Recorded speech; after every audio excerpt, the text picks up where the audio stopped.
Welcome back to Bedtime Storytime with Jen from the Blue Mountains Public Library. I hope you guys are having a wonderful evening, and thank you so much for joining me for story time this evening. Before we get to our story, we're going to sing our good evening song. Are we ready? Let's count to 10 before we start to sing. Ready? Let's stretch those hands and fingers out, and 1, 2, 3, 4, 5, 6, 7, 8, 9, 10. Good evening, how are you? How are you? Very well and thank you, very well and thank you. How about you? How about you? All together, and let's try to be really, really loud. Good evening, how are you? How are you? Very well and thank you, very well and thank you. How about you? How about you? Hooray! Good job, my friends. So, tonight, for bedtime story time, we are going to read the story There's a Walrus in My Bed. Sounds like fun. Can't wait to start reading. There's a Walrus in My Bed by Ciara Flood.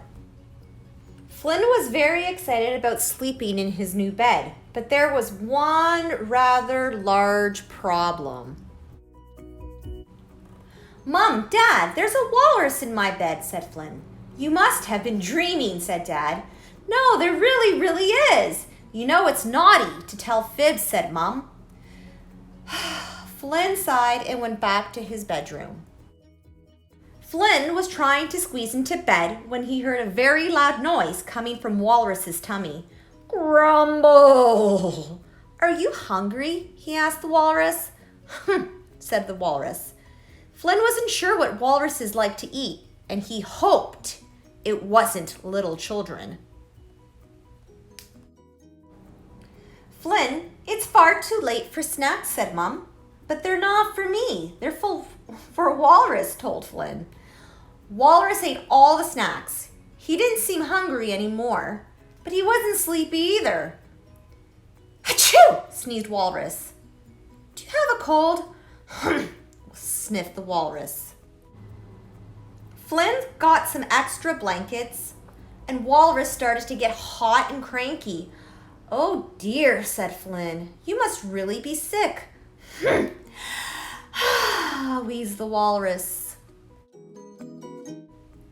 Walrus isn't feeling well. He needs a glass of milk, said Flynn. Perhaps Walrus shouldn't have eaten all of those snacks, Dad muttered. After drinking the milk, Walrus had to use the bathroom. I know you're a little nervous about your new bed, said Mom, but it's way past your bedtime. It's not me who won't go to sleep, grumbled Finn. It's Walrus. Okay, Walrus, that's enough messing around, said Flynn. I'm going to sing you to sleep. Said Walrus, who still looked wide awake. Is the room too dark? Or too bright? Said Walrus. Are you scared of monsters? Or do you have an itch you can't reach? Flynn had a long, hard think. Maybe what you really need is a cuddle. Walrus closed his eyes, gave a great big yawn, and finally fell asleep.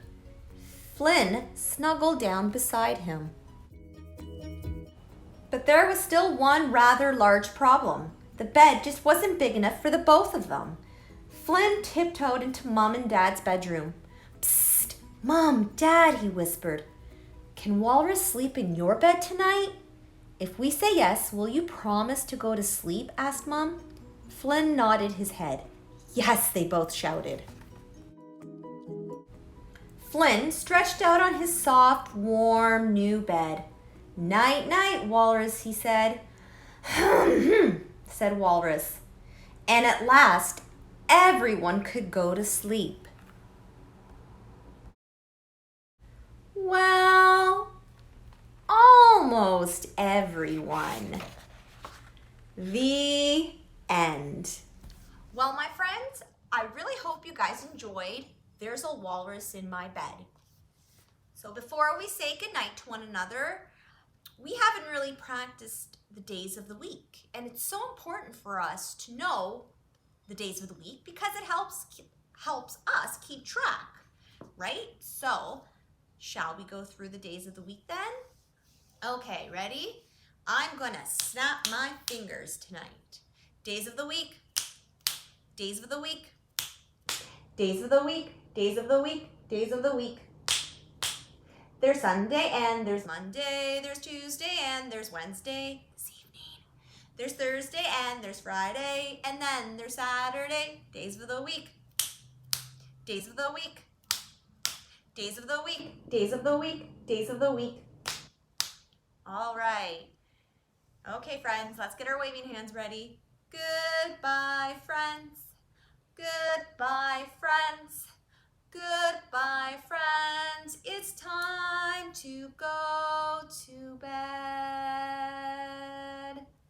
Good night, my friends. See you next week. Bye.